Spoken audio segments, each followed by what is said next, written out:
Thank you all so much for coming up. We decided to go live instead of just Facebook Live, and I said I wanted to do a history of Winter Garden for those who have lived here and those who have just moved here. So who is new to the area? Okay, so we got one. I can just leave now because y'all know everything, right? The job is done here. Okay. So we're going to do a lighthearted but educational tour through Winter Garden for the past, over the past couple of hundred years, I would say. 175, something like that.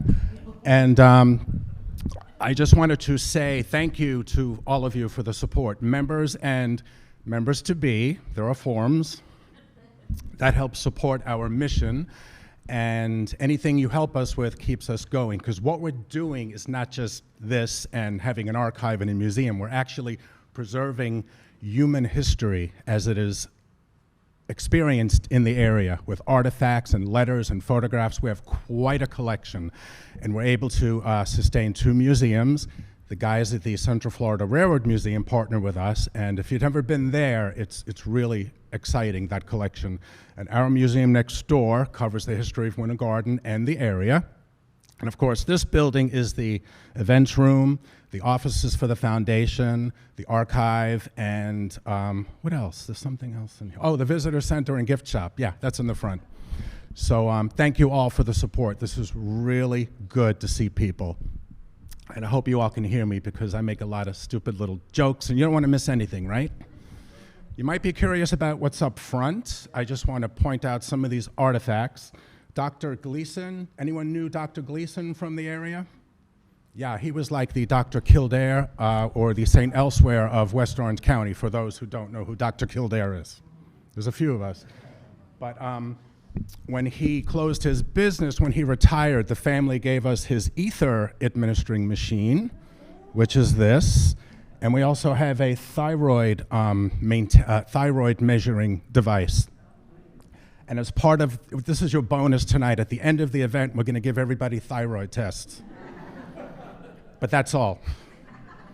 And these actually came from Dr. Gleason's office, and we treasure these very much. When we had an exhibit on his life and work next door, we recreated his office. We have all his furniture, so that was good. And of course, our fish friend, which is our representative from Lake Apopka. It's a stuffed fish. No, Jim, it's real. It's just not moving very much, right? So that helps remind me of the giant, beautiful resource right down the road. So I think we'll get started. Does anyone have any questions before? No? Okay. If anyone has any questions after, we accept telegrams. And I'll be looking at them in, a couple of weeks. So now, if you have any questions later on, that's great. I would love to learn from you guys as well. There might be corrections. There might be date changes. I don't want to know about it. No, kidding. Feel free to update me because I'm always learning as well, just like you guys do. Sound good? Okay. It's a history of Winter Garden. Before any of us were here, we had indigenous people. Timucua. This area was settled on the very southern limits of the Timucua region, mostly North Florida, North Central Florida, and they lived in stockades. They're basically peaceful, agricultural people, and we have a few drawings, reproductions. They didn't do much drawing in those days, but a European sketched what he was told the folks looked like and how they lived.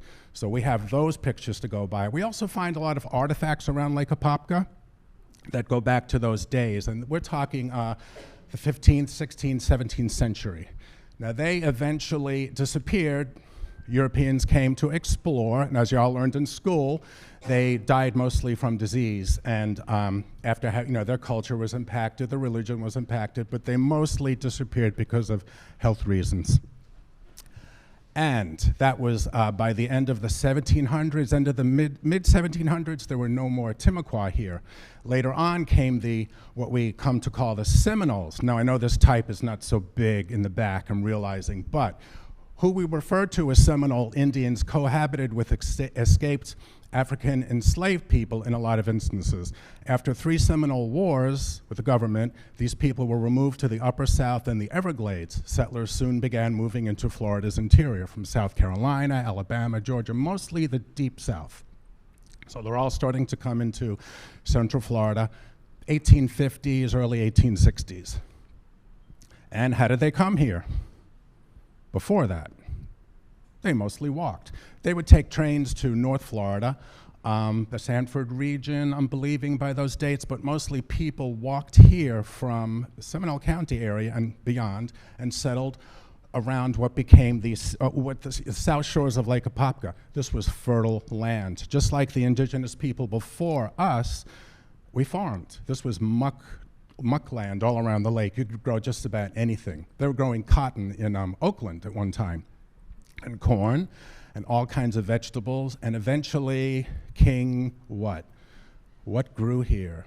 What took over? There you go. Absolutely.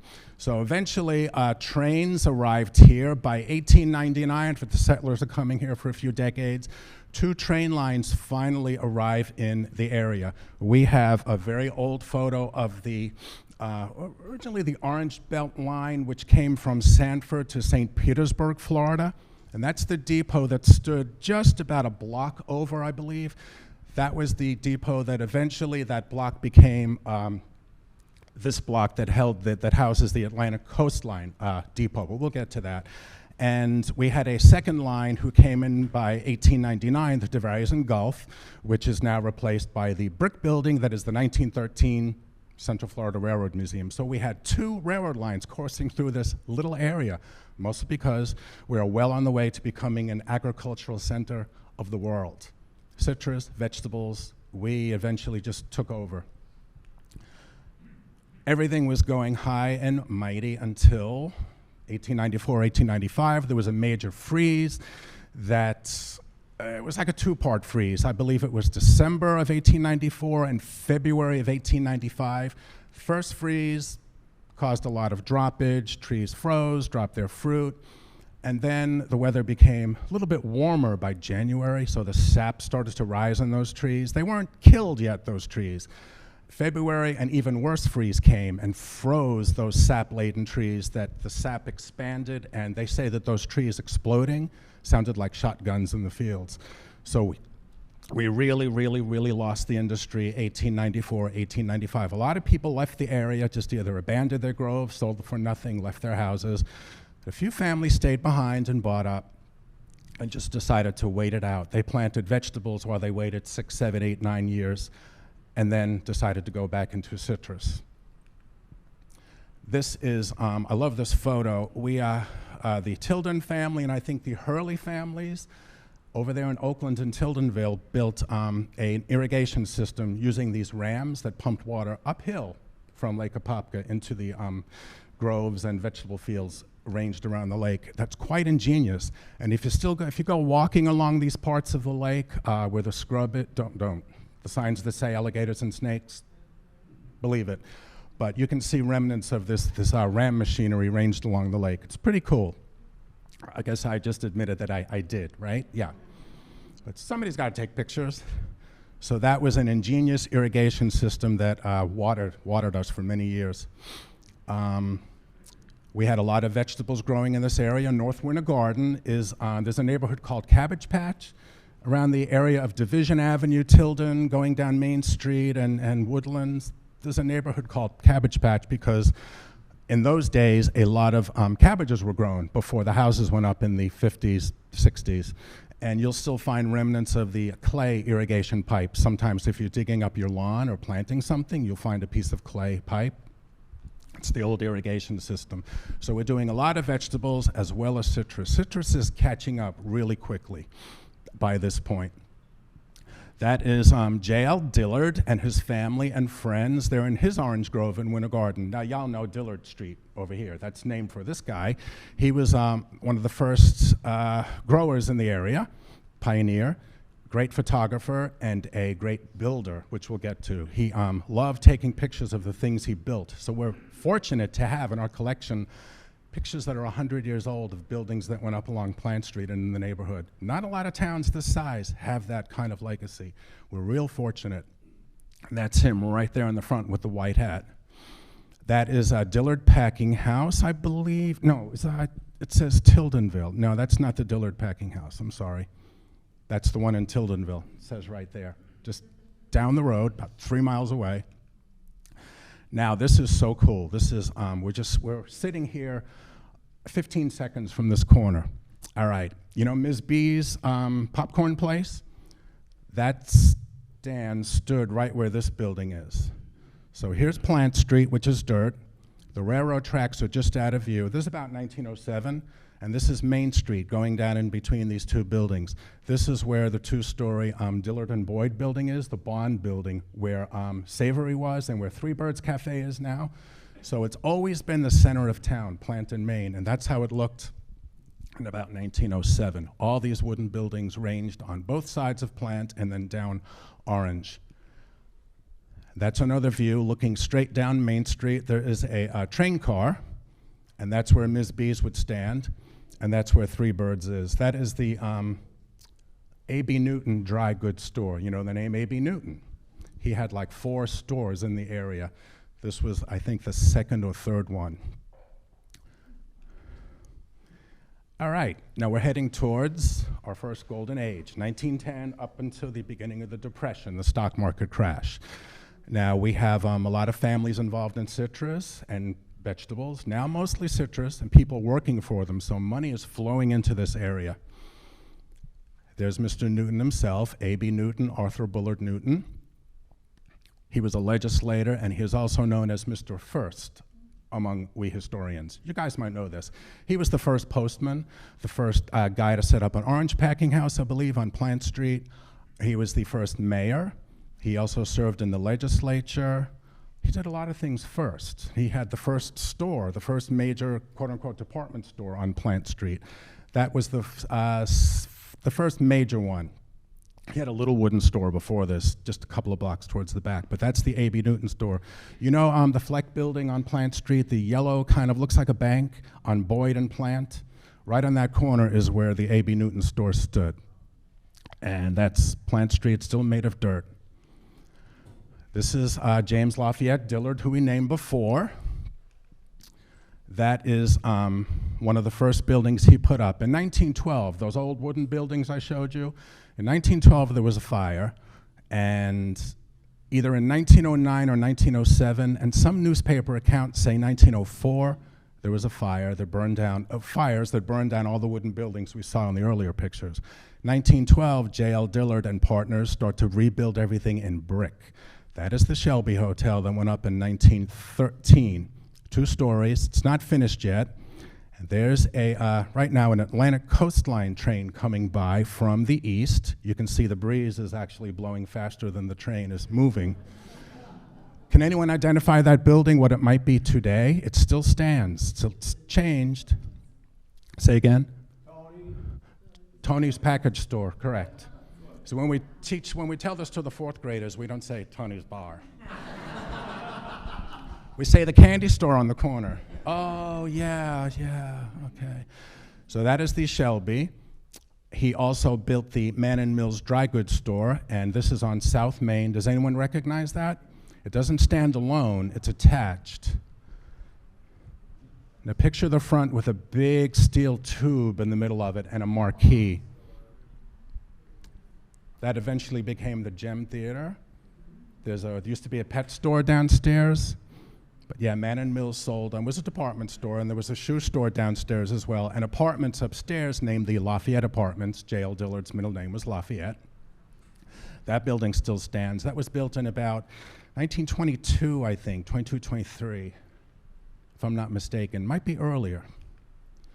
That is, looks like the bank in Oakland, which is now Town Hall in Oakland, but it's actually the Bank of Winter Garden. That was built, the bank was established in 1907, 1908, and that went up by 1912 on the corner of Ms. B's. So that's the first brick building that stood on the corner where Ms. B's eventually established herself. And this was made of brick. That was the Bank of Winter Garden. It no longer stands. There was a fire there in the 60s that, well, the building eventually went 2 stories. There was a fire in the early 60s that burned down the 2nd story. They kind of rebuilt the building, and that's what stands on the corner. It's different. And that is another view looking down Main Street. You can see it's a lot busier than it was in the old wooden store days. Yeah. There's Mr. Dillard in front, right there, and there's his car. And a few other people have cars, so the town's doing pretty well. The population is growing, a few hundred people. 1922, the brick streets start to get laid along here. And that's kind of an interesting story. The brick streets were put down in the 20s, and I think in the, again, my dates sometimes get all mixed, but generally speaking, circa the 1940s, 50s, they paved Plant Street so that cars could go faster on black tarmac. When they did the streetscape, well, first of all, you know, they'd gotten the bricks from various brickyards, but when they repaved the street for the streetscape, they wanted a lot of the bricks back, you know, replaced. They wanted to replace the tar with bricks. Some were there, some were not, so they contacted a brickyard in Orlando, which happened to actually still have some of the Winter Garden bricks from, you know, when they took them out in the 40s and 50s. So we got some of those back. So we can easily say that Plant Street bricks are mostly original. The Tavares and Gulf Depot, the cement one that is now housing the Central Florida Railroad Museum, went up in 1913. It replaced that wooden one that was just in the back, built in 1899. This went up in 1913, still there. That's the original water tower. It's been since replaced. And next door was the electric plant, electric and water plant. That doesn't stand there anymore. That was rebuilt once and then came down, I think, in the 50s. But that was built by the same sort of guys in town who also were involved in the building of the power plant in Tildenville down the road, the big packing plant in Tildenville, South Lake Apopka. They had a power plant, and they had actually had electricity in Tildenville and eventually snaked out to Killarney and parts of Oakland before Winter Garden by a little bit. So when Winter Garden went to put in their electricity, they asked the Tildenville guys, okay, you know, give us help us with this, help us get this done. More involved than that, but that's the idea. Basically the same group of people. And that is the interior. That's that part went into the power plant. I think that's, anyone know what that is? I have a different name for it every time I look at it. A turbine, a generator, a boiler, but it was in the, yeah, it was in the steam plant. Love that photo. And the Atlantic Coastline Depot replaced the wooden one that I showed you in the old picture with the trees in the background. This wooden depot went up in 1906, right on the corner here where the museum is. That lasted until 1923 when the Atlantic Coastline built a beautiful brick depot, the one that is now the Winter Garden Heritage Museum. So there's always been a depot on the corner. And because I've always been told in this area we don't throw things away, we reuse everything, they actually moved this back behind. It stood here in this area and served as a freight depot and a loading dock for the Atlantic Coastline Depot. So we used it until it was taken down, I think in the 60s. So we're a town now. By 1923, we have 2 brick depots. We're really having everyone who wanted to work could work. Citrus, vegetables in the shops. There was we were really doing very well in the 1920s around here. So well, in fact, that people started to flock here to go fishing in Lake Apopka, the largemouth bass capital of the world. People came from all over the world and stayed at this hotel that was being built to accommodate fishermen, basically, the Edgewater Hotel. This is a shot taken in about 1925 when it was under construction. And there's the little old Shelby right next door, 2 stories, having to compete now with this behemoth 3-story hotel. And that accommodated fishermen. They actually installed fish cleaning sinks on every floor, so you could take your catch after being on the lake all day, bring it to the hotel, gut it and clean it in the big sinks, and they would fry up your dinner. That was a big deal for a lot of people. And that is that lasted as a hotel until about 1969, and then went quiet for some decades. And this was our first project with the Winter Garden Heritage Foundation. it was in danger of being taken down, and we kind of stepped in with a bunch of people, the CRA and a Main Street committee, eventually the Winter Garden Heritage Foundation, and we saved it from destruction. So it was a big step. And that is the Edgewater as it looked in about the 1930s, late 1930s, early 1940s. There's some bass. The kids that I show this to cannot believe that fish can be that big, but you know, they can. And that's another view of the west side of Plant Street. There's still a Sunoco station on the corner. Lakeview's right here. The post office would be where I am. And there's Bray Hardware. The first Garden Theater is right there, the one that burned down, that was eventually replaced, well, within a few months, by the Garden Theater that stands now. That went up in 1935. And all these buildings are relatively intact. There's only one or two that might not be there. But that has stayed almost virtually the way you see it. Also, there was the land boom of the 1920s before the land crash. Does anyone live in Avalon or know of Avalon, south of Winter Garden? That's it's beautiful. I love the name. And they were going to develop it with homes and golf courses and just all kinds of amenities. It was going to be like a golden paradise place that Northerners could move to and maybe farm 5 or 10 acres of citrus. So we have all this literature from the Avalon business people showing what you could do if you moved to Florida. That didn't last too long. The land boom kind of put a stop to Avalon, though there are still some houses standing there that were built in the 20s. Not many, just a handful. But and most of it, I think, now comes under the guise of the Avalon Rural Protective District, something like that. So not a lot of development can come to much of Avalon. It's kind of nice in parts of that. And another big thing that happened in the 20s kind of revolutionized agriculture and started right here in Winter Garden. This is a tractor with metal spikes. Y'all see those metal wheels? Now, in those days, there were not giant, acres and acres and acres of groves all attached. They were all over the place. Wherever you bought property, you wanted to put up a grove, you did. If you owned groves in different parts of the city, you would drive your tractors from grove to grove to grove. Remember those beautiful brick streets we put up in 1922? Soon they're being chewed up by the metal tires.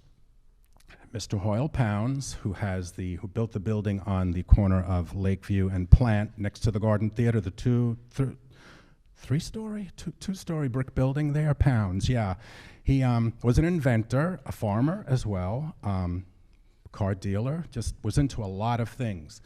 He was asked by people, can you do something about those metal tires that are destroying our roads? What can you do? So he thought about it, and he eventually came up with an idea to patent a rim that would hold 2 or 3, it depends on what you read, 2 or 3 flattened old truck tires, and they would actually then become filled with air and be almost balloon-like. So then now you have tractors with rubber tires that you could drive from grove to grove and not destroy streets. They also work better in the sand where the orange trees were planted. So he was responsible for that. 1928, he patented that, and that's Hoyle Pounds on his tractor. And we actually have, the family generously gave us the original patent from Washington, which is one of our Holy Grail relics in the back there. We've displayed it, but copies of it. Like in the museum when we do exhibits, it's hard to put the originals out.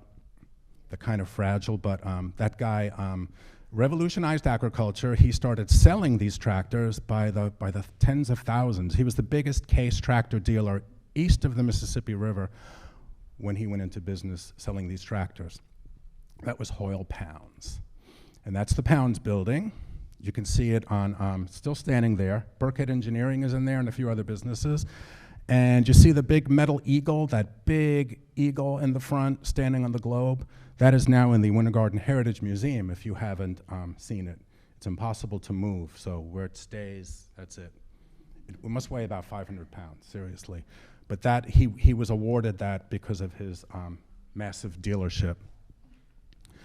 Okay, all these wonderful, wonderful, wonderful things happened, and then, just like the rest of the world, things came to West Orange County when we experienced the Great Depression as a result of the stock market crash. How bad did we do? Not too badly. People have to eat. We grew food, we sold citrus. We did okay, not fabulous. It's still kind of seasonal, citrus in those days. So we have to come up with ways to keep the economy percolating in this area. So what do? They elect George Walker, who owned an electric company, electric store. He sold appliances on Plant Street. George Walker. They asked him to be mayor. He said no. They asked him again. He said, well, all right, let me try it. In those days, you got elected to one-year terms. He served, I think it's 7 or 8 one-year terms over the course of the Depression. He also liked to fish. That helps. That helps determine what he actually did for the city. So George Walker starts hearing about the WPA money in Washington under the New Deal Acts and all of that. He decides to apply for funding for Little Old Winter Garden to rebuild civic buildings, to restore the waterfront. And with $250,000 in 1930s funds, this is what he did. He fixed up the ball fields over on Park Avenue, attracting such teams as the Chattanooga Lookouts, who were a farm team that trained here. There were also baseball schools associated with these guys. Baseball was big in Winter Garden. For recreation, you went to the movies, or you played baseball, you went fishing. He also put up the pool, the municipal pool at Trailer City, still in use today. There was at one time a fish pool right there near Trailer City with water that was there. That helped, the water tower helped pump water into the pool. There was an artesian system. And he put up Trailer City. That's a view of it when it was not permanent.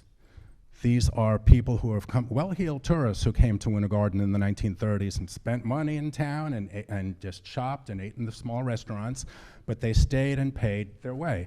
And you can see these are all little airstreams mostly. There are 2 boathouses, there's the dock, and they have also built 2, what they called at the time, yacht basins. So boats could come in off the lake and dock in the boathouses right on those little man-made lakes. One of my favorite pictures, she's enjoying the heck out of herself in front of her Airstream in Trailer City. A life of leisure. He also built what was called the auditorium at the time, Tanner Hall. It became named after E.M. Tanner, the city manager for many years. I think it was city manager. And he built Little Hall with these funds still, which is where people did crafts and had meetings, a little meeting house. And those are still in use, those 2. This has been expanded and it's enlarged. And in fact, at one time, I'm told that Lakeview High School basketball teams played in there. Yeah, they have pretty high ceilings. He also built City Hall. This was the one that stood where the post office and police station is today. This was the City Hall that went up in 1937. I think the jail was in the basement. And that operated for many years until they built the new municipal complex, which was eventually replaced by the 2008 building that you see now on Plant Street, that beautiful deco building. So that's what George got for us. He also got us the fire station. Does anyone recognize that building or know what it is? Sobo, yeah, 1938, and that's Hoyle Pounds. Hoyle Pounds gets to be in this picture because he was fire commissioner, fire chief in Winter Garden for 41 years. We have his helmet, we have all kinds of fire receipts. It was a volunteer fire department, and we have these pieces of paper scrawled by Hoyle Pounds that when there was a fire, they rang the bell, they got the volunteers out, he wrote down who appeared.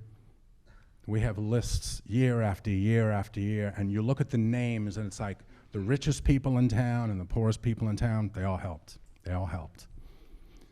So that was the Depression as brought to us by and improved by George Walker. By 1938, 1939, he had served his terms. He was ready to go back to the electric store. A good thing that also happened in the 1930s for the African American population, William and Juanita Maxey came down here to teach African American kids on the east side of Winter Garden, traditionally African American. They weren't quite getting the education they needed and deserved. In those days, it was the 1930s.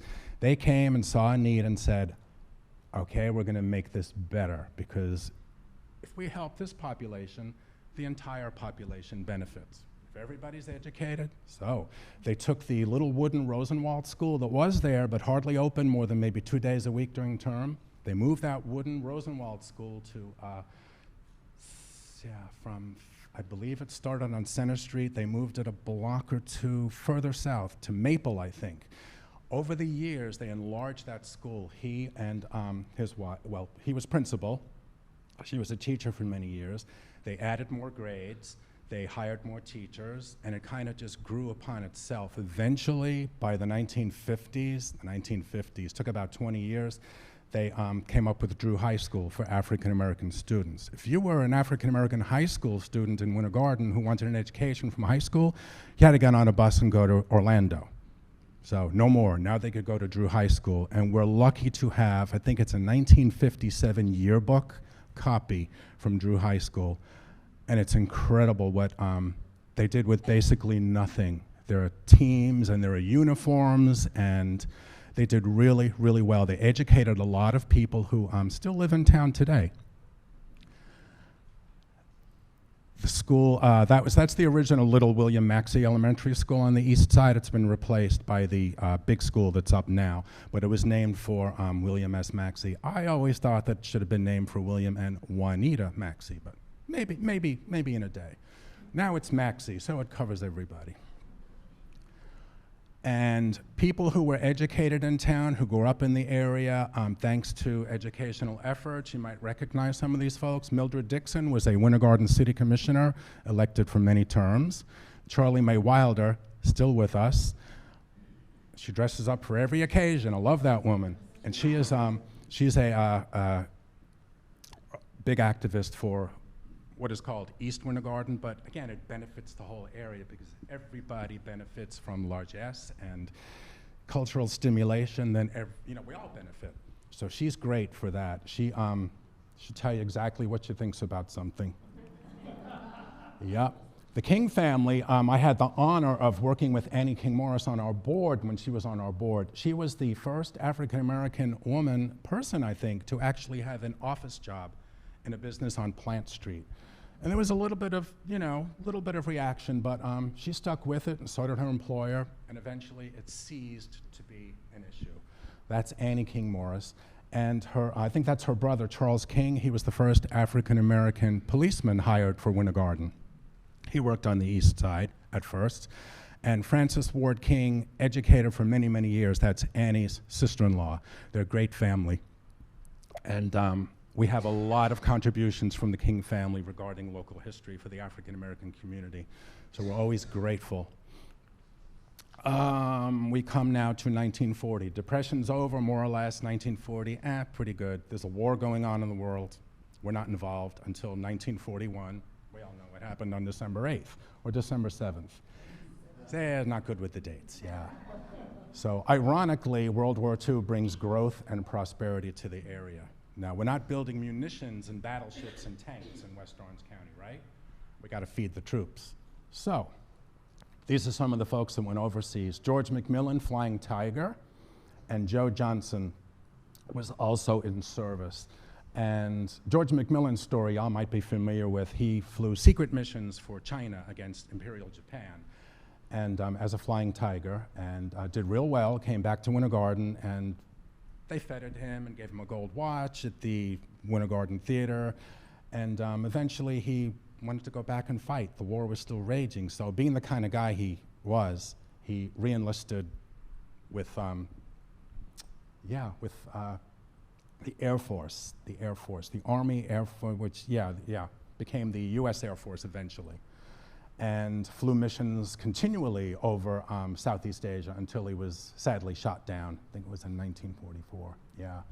So we lost him, but we have a World War II legacy in this town. There's a lot more too. We're actually gonna do an exhibit on World War II fighting men and women sometime next year at the museum. We have so much information, we need to share it. We need to share it with the people. We've done World War I, now it's time to do World War II.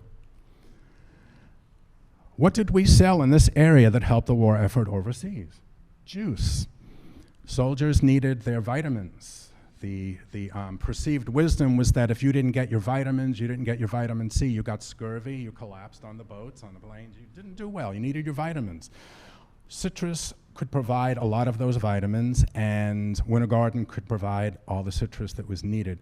We began canning and shipping juice and also oranges, sliced oranges, overseas to the troops so that they could be fed. This helped grow this area tremendously. Any place that citrus was growing here went into the war effort.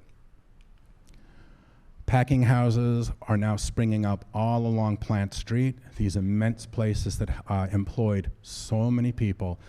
I still, not a week goes by that I don't meet an older person in town who says that they worked for this packing house and their mother worked for Brit, and this one worked for R.D. Keene. It's incredible how many people actually are associated with the citrus industry. But that was our life's blood. This is an interior of a packing house. This is Killarney, down on the west side of Oakland. And that's one of my favorite pictures, and someone very special donated that to us, shared that with us. But that is South Lake Apopka Citrus Growers Association down on Tildenville School Road. You're going down Tildenville School. Here's where you make the curve to cross the bike trail. That complex is still there, as well as the little office next door with the blue tile front. And that little building across the street is what we call the Tildenville Train Depot. It was a little vegetable packing house, quote unquote, depot. It had a sign on the side that said Tildenville, so the train would actually, the trains, both lines ran through there at this point, would stop there and pick up produce. I love that little building. Sadly, it's not there anymore, but we do have pictures. Right here, yeah. Where that house was, it's a butterfly garden. This side. Oh, it's right across the street where the little parking lot is, yeah. This was right across from the butterfly garden, kinda. I remember biking around there back in the early 80s, and there were still parts of that building stuck in the trees. Yeah. This is what we're all about. We're all about citrus. The land was carpeted with citrus. We became a more or less one-crop economy for agriculture in this area. We have, after the war ended, people realized, okay, we made a fortune selling canned juice and shipping it overseas. We drank it at home, but it doesn't taste that great, right? Canned orange juice, especially canned grapefruit juice, you want it sweeter. So they came up with a process to concentrate orange juice. It became sweeter, they made it sweeter, and when you add water to it, you had actually pitchers that you made. And I'm always telling the fourth graders that in those days, you didn't go to Publix and buy orange juice in a container. You had a hope that your mother took the little tube of orange goop out of the freezer at night, put it on the counter so that it would defrost.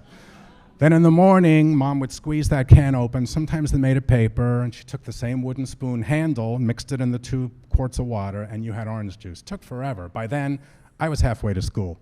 I got no time to wait for the orange juice.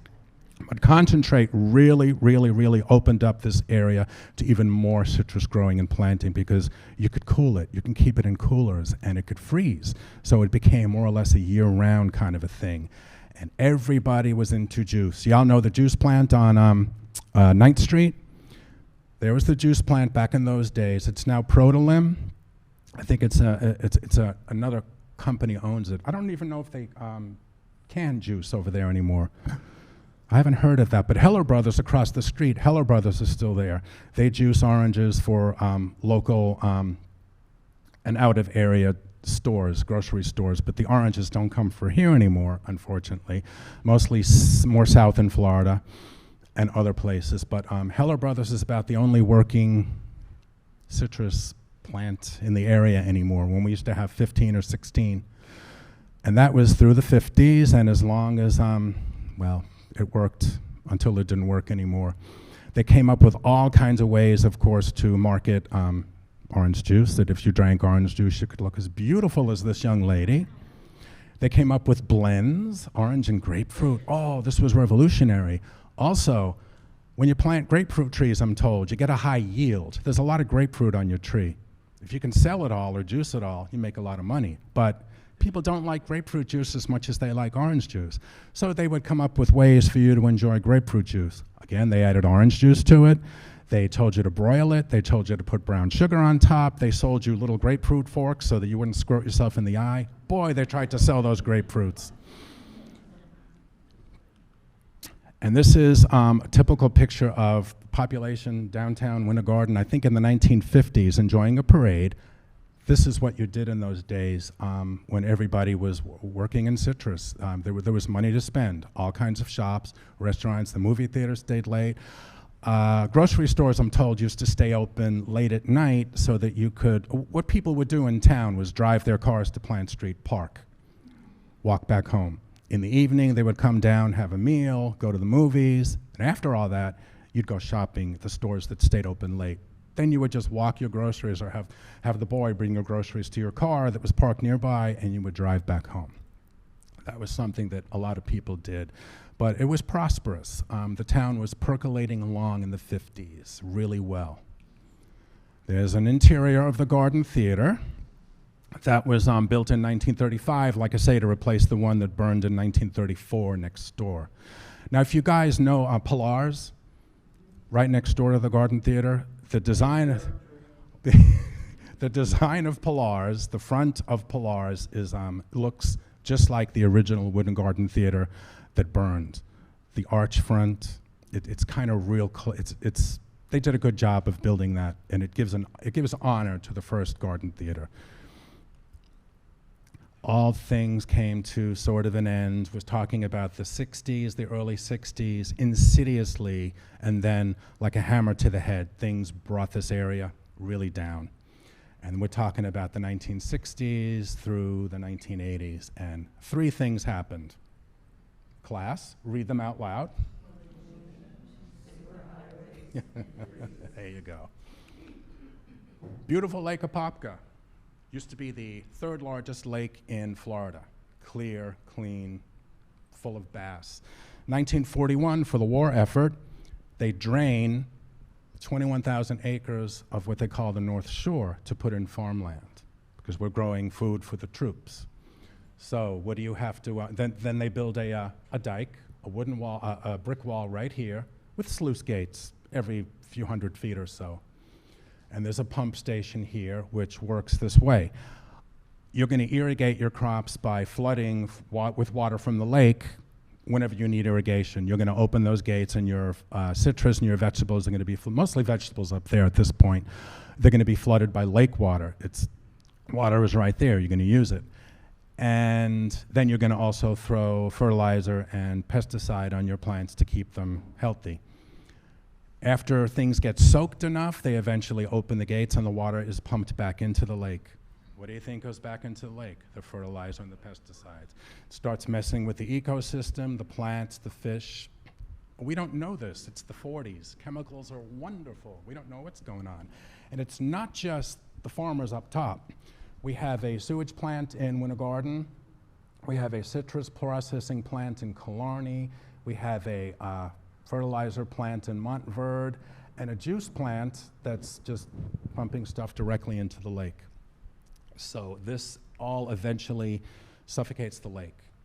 You could start telling this like in the 60s, mid-60s, people are telling me it was so slow until one day Lake Apopka looks like it has a piece of green saran wrap stretched over it. That is, what is that? That green, yes, algae, covering the surface of the lake. You can see a boat cutting a path through it. Basically suffocated all life in the water and killed everything on the edges. You just see civilization and then a dead lake. And this basically put that poor thing to death. I remember when I first moved here it was like about 1978. I took a drive from where I live, Winter Park, don't tell anyone, shh. I drove out to the Oakland dock and tried to look across the lake to see just Lake Apopka. And you couldn't even see across it. There was like a green haze above it. Algae bloom, I don't know, but it was like smoke. You couldn't see across that lake. Now you can. That's part of our story as well. So we lost the lake. And the second thing that happened, now we lost the lake, we lost the 20 fishing camps that were arranged around the lake. Eventually, they just all closed business. Nobody was fishing in Lake Apopka. You couldn't. Nothing lived in there. So we lost the fishing industry, lost the lake. Second thing that happened was, again, irony. After the war, the 50s, President Eisenhower said, in case we ever get attacked again by surprise, we're going to be ready. We need a system of superhighways to get troops quickly to the West Coast and to the East Coast. And that gave birth to the interstate highway system. And if you think about interstates, there's not a lot of curves. There's a lot of straightaways. Those are so planes can land on it and take off in case we have to go to war again. So that was the interstate system. And the bad side of that was that it just drew development to these new superhighways where you could build housing developments and shopping centers and all kinds of things. That drew life away from the small towns and the little roads like this, the US highways, the state highways. So everything moved in this area. We didn't have a superhighway then, but we had a Highway 50. And this is kind of a contemporary picture, but all the businesses moved down to Highway 50, many of them from downtown. Very few were left. Some were going along, but here you had parking lots and easy access from Highway 50. So downtown Winter Garden kind of just went to sleep, started to go to sleep. A lot of the little shops closed, weren't torn down in many cases, but they were used to store owners' items or stock or surplus, but they just kind of, everything went to sleep for a few decades. And the third thing that happened was probably the worst. This was the hammer to the head. 3 times in the 1980s, we have citrus freezes that brought us to our knees. We lost the industry by 1989, 1990. These were hard freezes. They would try to spray water on them to keep, inversely, the heat inside the fruit. But when you have 19-degree temperatures over hours and hours, you're not going to save that fruit. So by 1989, after that bad freeze, a lot of growers locally just said, that's it, we can't do it anymore. And many moved further south who wanted to stay in agriculture. Vero Beach, that area, where it's a little bit warmer. And they're doing citrus down there. But of course, now we have to worry about greening. So it's hard to be an orange tree in Florida. It's not native to Florida. It's a challenge to be an orange tree. People really tried. That's why we're all here. This is a chart that kids at West Orange High School did just to show us in reports how many acres were devoted to citrus in Orange County. Yeah, after the freeze of 1895, which we lost over about 15,000 acres of citrus. We wait a few years, we're starting to grow and grow again, just like we've been talking about. The 20s, the Depression, see, we're still planting during the Depression. The war effort of the 40s, the golden decade of the 50s, the 60s, we're still all about citrus. Almost 70,000 acres devoted to citrus. Now you can see here, it's about 1972. Who came to the area in 1972 and started to impact? There we go. Now we're still all about citrus, but some of the older generations are like, we don't have to work so hard. We can sell our property, buy the parks. It happens. We're all human. So they're starting to sell off acreage and housing developments are going in, but we're still all about citrus. Even though it's dropping, this is still an enormous amount of citrus in the area. And then here, you can see a drop, the 1980s, until finally, there's not much here anymore that's devoted to citrus growing. You'll see groves, but it's not an industry like it was. So that's the 3 things that really hurt us bad, was the loss of the lake, the loss of the little shops, and the lifeblood of Winter Garden here, and the hotel closed, the movie theater closed, and then we lost the trees. So people stayed, a lot of people stayed. People still worked, other businesses. It's just not what it became later. This is, we show the kids this all the time too. This is Windermere carpeted by groves. And if you flip it around, this is Windermere today, the Windermere area. So it's houses and people. It's a different economy. It's not a horrible thing. It's just a different economy. We made do. We made do with aerospace, with theme parks. And we all know what happened. Starting in about the 1990s, things started to really wake up again. 1994, with the help of Linda Chapin and other folks, we got the West Orange Trail through here. This was incredible. I don't know if you did y'all go downtown? Those who live here, was there a lot of movement downtown when before the trail came through? Like, did y'all go walking? And it's just not a lot of reasons to go downtown, right? Yeah. There you go. It was. Precious moments. Precious moments. So 1994, the trail comes in, and I'm starting to, bike it about then, 1994, 1995, 1996, thinking, what is this magical place that seems like it's asleep? But you could tell things were starting to change. People were talking about Winter Garden now in better ways than they used to in the 60s and 70s and 80s. The town really starts to pick up when people literally bike through here or then bring their friends by car and say, look at these abandoned buildings. Maybe we can open up a little lunch restaurant. It happened a few times. And a few places succeeded, some didn't. But the point is that there was an interest. And when the train tracks were pulled up and rerouted to the east side, you didn't have to worry about falling off your bike in front of the train that ran through every year or so. They had a freight go through every once in a while, I'm told. I don't know the schedule, but occasionally went to the west side and turned around and then went back. By 2003, now this is about 10 years, businesses are popping up all over. We have our music gazebo in the middle of the street. That park goes in, replace the sets of tracks that were mostly on this side, and you can see it for yourselves what happened, all the good things that happened. Outdoor dining, the shops are all full by now. By 2003, 4, 5, 6, you see what's going on. There's no empty places. That's our clock tower. The Edgewater Hotel, like I said, we saved, and they reopened it in, I think it was 2000 something, more or less, yeah. And it's now a bed and breakfast, 3 stories. It's a great place. And the Garden Theater was our second project. We took that on in 2003, the Winter Garden Heritage Foundation, with a lot of help from locals and good donors. We restored that and reopened it in 2008. And that's a beautiful place. I have a special place in my heart for the Garden Theater. That's our little, a little push from us. That's how big the hotel is, almost 29,000 square feet, retail and restaurants, just like it always did, and it's a bed and breakfast. And that's the Garden Theater, interior shots, what it looks like on the outside. And this is it way back. I think that's the 40s, not sure. Could be the late 40s, early 50s, and that's contemporary. The third, this is big. We have our businesses back now by 2003, 2004. People are coming to town, but the lake is still kind of suffering. But this guy, early on, y'all know Jim Thomas? President of Friends of Lake Apopka. He takes it upon himself, with help, to set up an organization called Friends of Lake Apopka. Say again? I said that was a really great man. Yeah, we just lost him recently too, unfortunately. And this organization advocated, it was not easy.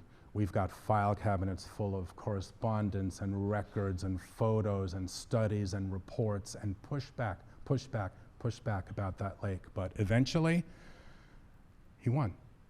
There's no more farm effluent, there's no more sewage going into the lake, no more chemical. Nothing goes into the lake other than what's washed down the hills.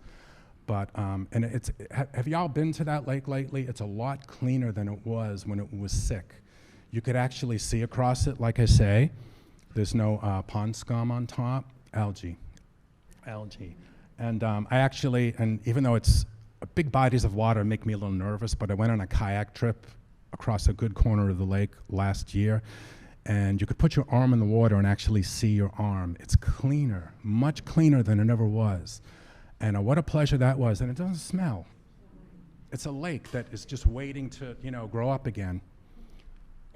And the way they did it was to fish out all the gizzard shad that they had hoped would, repopulate with fish, but that wasn't a great idea. They multiplied and started eating everything else. So they fish out the gizzard shad. They still do it on occasion, but there's nowhere near as much as there used to be. They also dug up the top 4 or 5 feet of polluted earth that might have still had pesticides and fertilizers. What they do is with these oh, I forget the name of those plows, but they turn the dirt over so the poisons are below and not up top, where they'll eventually decompose, because nothing's going to be planted there. And this is so cool. You can actually see this in action when you take tours of the North Shore. They're pumping dirty water, and this is a few years old. They're pumping dirty water down the marsh flowway where natural filters from reeds and plants, those plants suck out the poisons from the water, and then they pump that water back into the lake. So it goes in dirty, and it comes out a lot cleaner. And it's really having an effect. I think at this point, the water has been pumped and filtered about 8 or 9 times, the entire lake's water. They're doing good things, and Jim Thomas, I cannot give him enough credit, him and all the agencies he worked with. So the lake is coming back. And as you all know, there's all kinds of initiatives and trails around the lake now. This is a little bit, about 2 or 3 years out of date. You can now bike or walk around the entire lake. It's about 42 miles. And this is so cool. You go to Magnolia Park, which they have recently revitalized with exhibits and pavilions. It is so cool. You drive up to Magnolia Park and you start biking the North Shore Trail. Or you could walk, and you'll see alligators just straddling the path sometimes. You'll see all kinds of waterfowl, especially like later in the afternoon when the sun's starting to glint on the water. Ducks and birds from all over it. There's thousands and thousands, and it's so beautiful. It's unforgettable, and life has come back to that lake in a big way.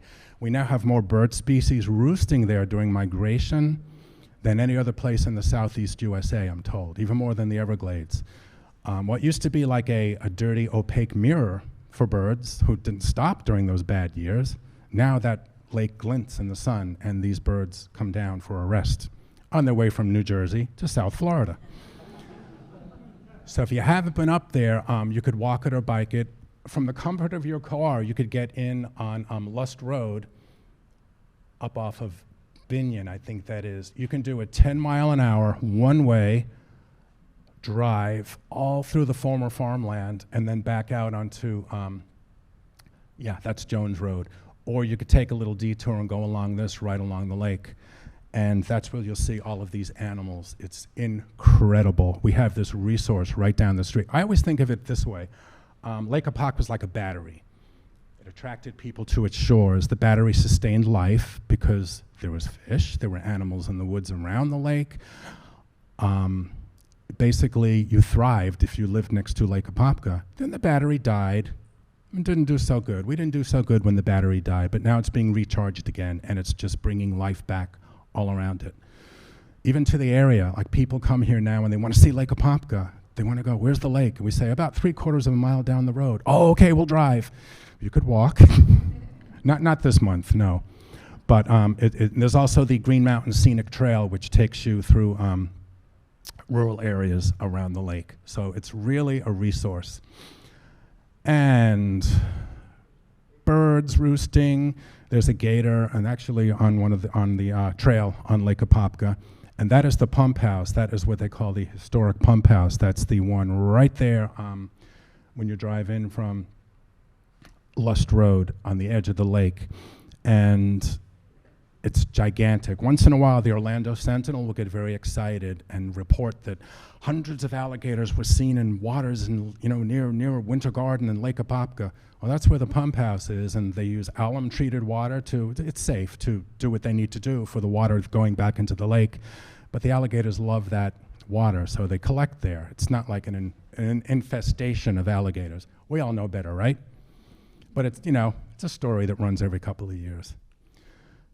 And that brings me to almost the end. All of your help and your contributions and sharing history has led to the creation of the Winter Garden Heritage Museum right next door in the 1923 depot, the Central Florida Railroad Museum at 101 South Boyd Street, and of course there's a long one, the Winter Garden Heritage Foundation, History, Research, Education, and Visitor Center. So all those things I talked about before, we do. And this building went up in 1915. It's paid off. Lots of local contributions. Thank you all. And grants. We got some really good grants, and we're doing very well thanks to y'all's help. We sustained the last 2 or 3 years, as you know, and we're better than ever. So we appreciate that. And what is next? Oh, okay. I just wanted to I'm here. I'm not from here. I'm from Brooklyn. I came down here in 1978 and just became real interested in, because I live on the east side, Winter Park.